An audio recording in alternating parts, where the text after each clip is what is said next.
I want to welcome you all, our distinguished and international partners. Good afternoon to our chairman and all the executive council members of After Policy Network Group, and also good afternoon to all our affiliates, executives, and all our distinguished members overseas and across the globe.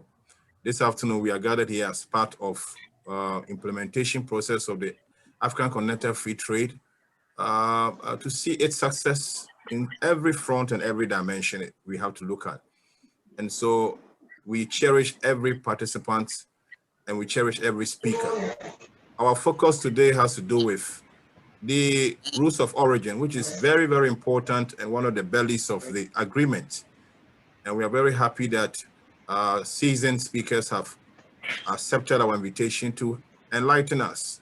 And it's going to be very interactive after this session. The first session is going to be remarks by our chosen speakers and partners, and then we open up for the two main speakers of the day to continue with their presentation, and then we'll come to question and answers.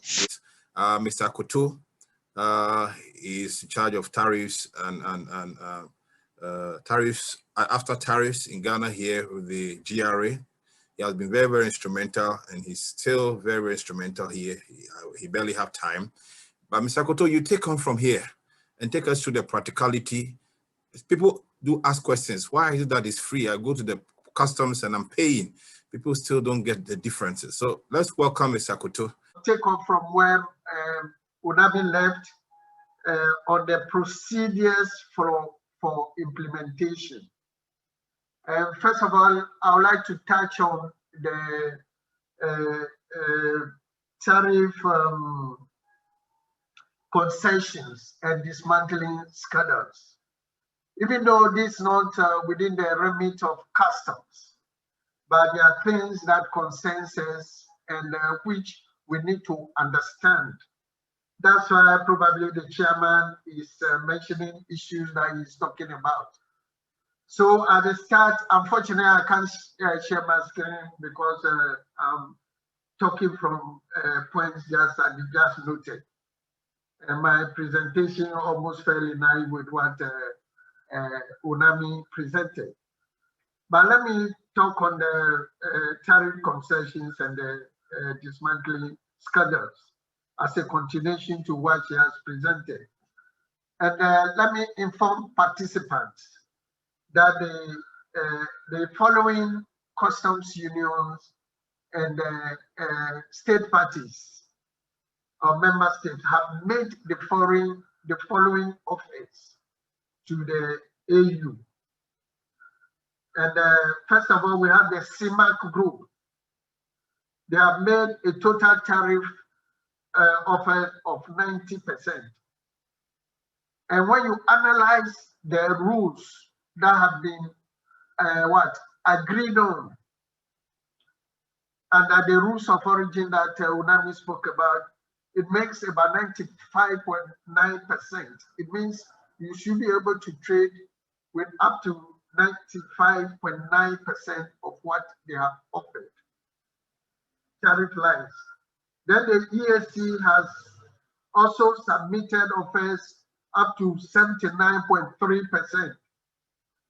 And from the analysis on the rules that have been agreed on the Appendix 4 that is in discussion, they should be able to trade up to 68.4%.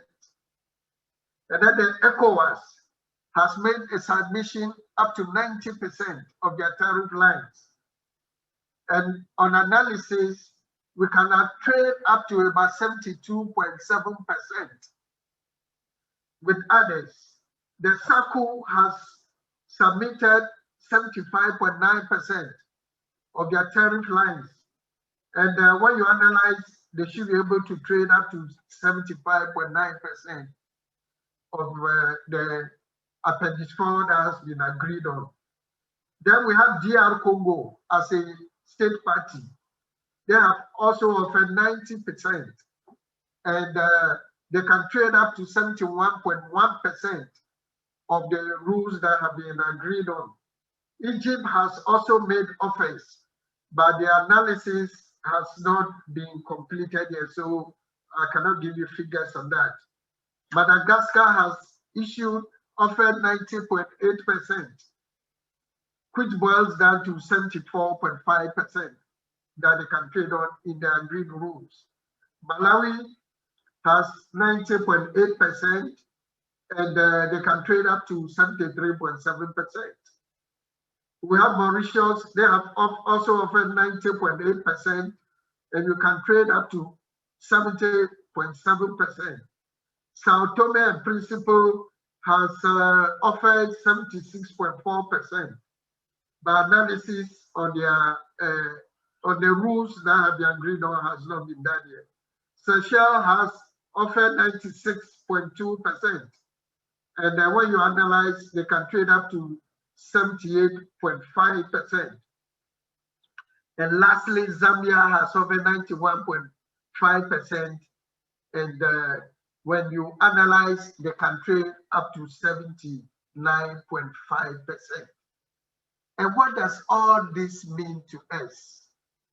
It means that when you put all this that I have mentioned, you get up to 41 state parties or member states that have submitted. It means that you are breaking down those who have submitted as a customs union and those who have submitted as individual countries. So when you take account of them, you get up to 41. What does it mean to us? It means that these countries are now open up for what we call either bilateral or multilateral negotiations, for us to agree on how much we can trade between or amongst ourselves. When that agreement has been reached, then we can now go ahead successfully and start trading with these countries. And let's note that these offers have come along with what we call dismantling calendars. The offers has come with dismantling calendars. And what does it mean? It tells us how they are going to knock off the tariffs from their HS on the commodities that have been traded, the 90% that have been offered for trading. It tells us how they are going to knock off. Let's remember that the agreement alive or the negotiation agreed that we will knock off our tariff lines progressively for 10 years. It means that it will take us up to 10 years to be able to knock off the tariffs. It's after 10 years that we'll get the tariffs up to 0%. If you let me zoom down to the ECOWAS offers. ECOWAS has decided to dismantle progressively on all the tariff bans for the 10 years. If you look at the ECOWAS common external tariff, we have 5 tariff bans: 0%, 5%, 10%, and 20% and 35%. It means that for every year, for each tariff band, you use the tariff rate divided by the total number of years to know the number of or the fraction that will be knocked off. Which means that for this year, for 0% obviously remains 0. Any commodity attracting 5% will now attract 4.5%. And any commodity attracting 10% will attract 9%. Anything attracting 20% will attract 18%. And for 35% commodities, you pay 31.5%. This is what ECOWAS has offered. And when you go through all the offers of the other countries, you see the kind of dismantling calendar that they have presented. So the distinguished delegates, there is need for us, Dr. Obin, for us to understand the dismantling calendars for the various countries, state parties and customs unions that have submitted their offers. And not just that, it is up to our countries to go into either bilateral or multilateral negotiations to agree between these two parties as to how we are going to, how much we are going to offer. So with this in mind, we now know the tariff offers. We know the rules operating. And what do we have to know, do when we want to benefit or take advantage of this after, to benefit of the tariff concessions and then the quota free? My sister Unami has presented us a set of rules, and these are the trading rules that will guide our operations. It implies that for every the product specific rule, that's the appendix 4, we are using the customs tariff, the HS code. We have a rule for each chapter, for each heading, and in certain exclusive situation, we have rule for the subheadings. There is need for us to understand and know these rules. And also there is need for us to know for each country the commodities that they have offered to liberalize. It is only the liberalized commodities that we can benefit from these tariff reliefs or concessions. For ECOWAS, our total tariff line is 6,129 tariff lines. So 90% of that will give us 5,516 tariff lines. So it means ECOWAS, this is what we are putting up. This is what we are giving. So if anybody wants to import from ECOWAS country, you have to look and see whether your commodities fall within the 5,516 tariff line that ECOWAS has offered.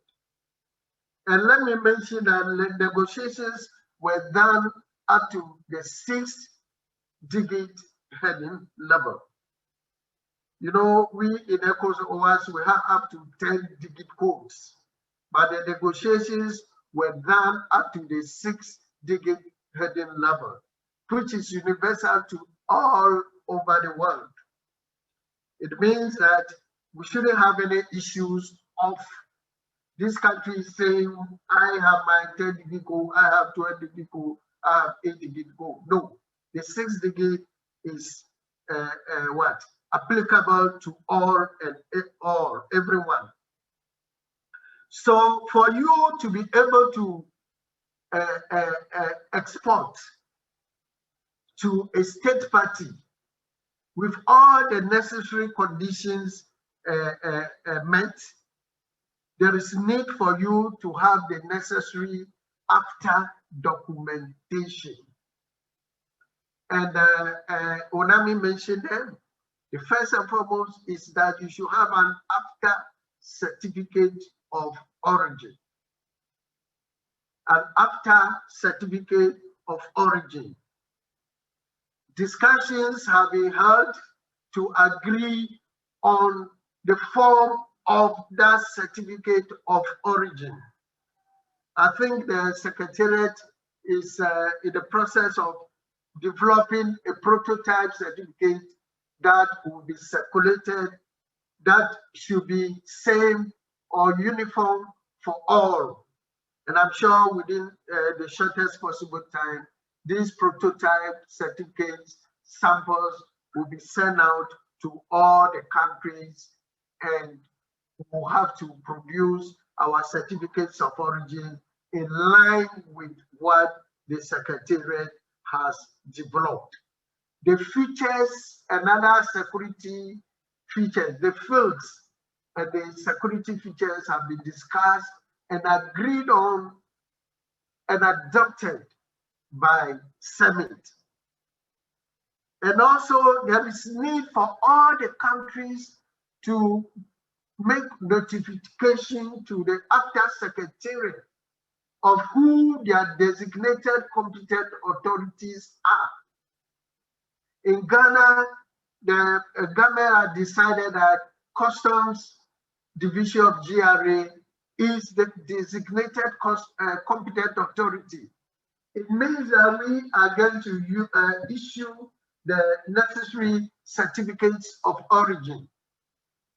So also all countries will have to notify the APTA Secretariat or who their designated competent authorities are or is in their country.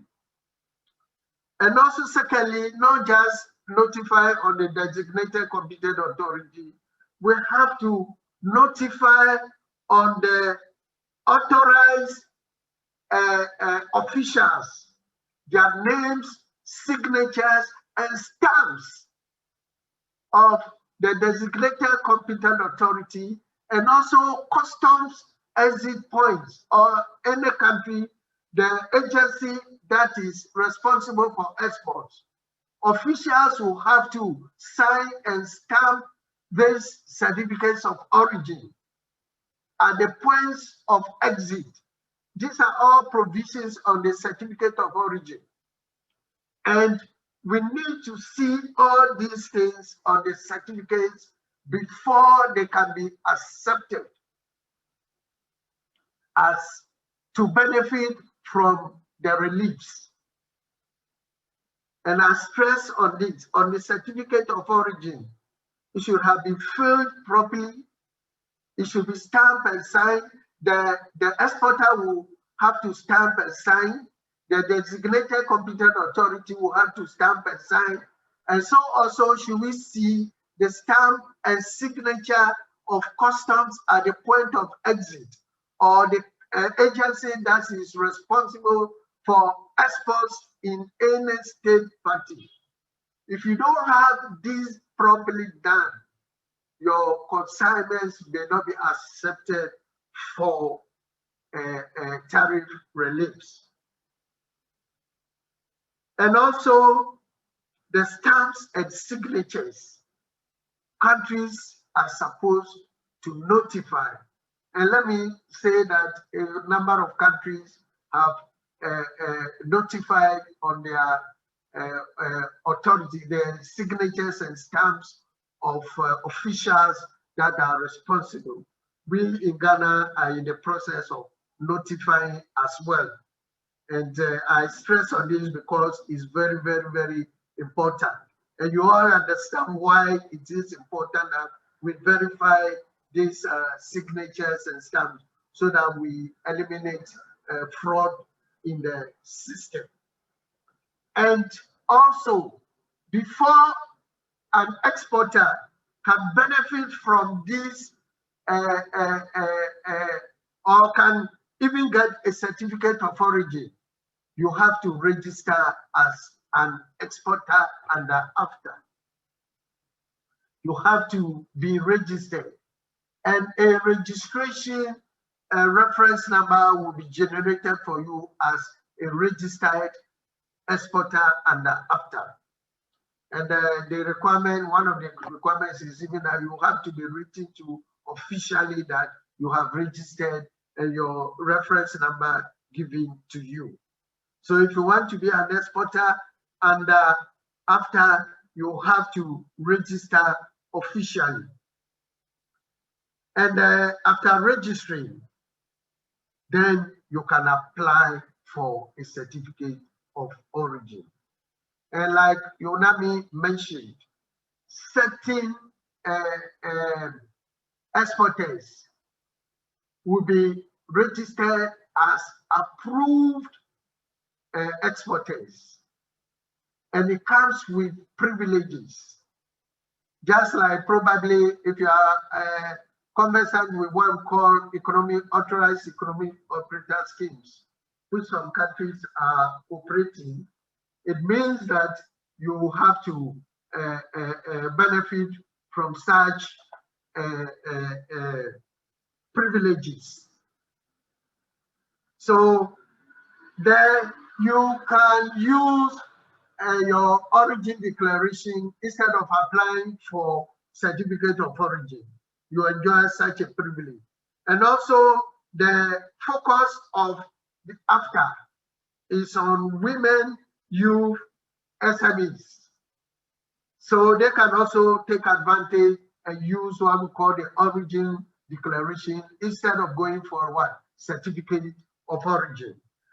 And the rules, as we have agreed on, are very flexible, easy to apply.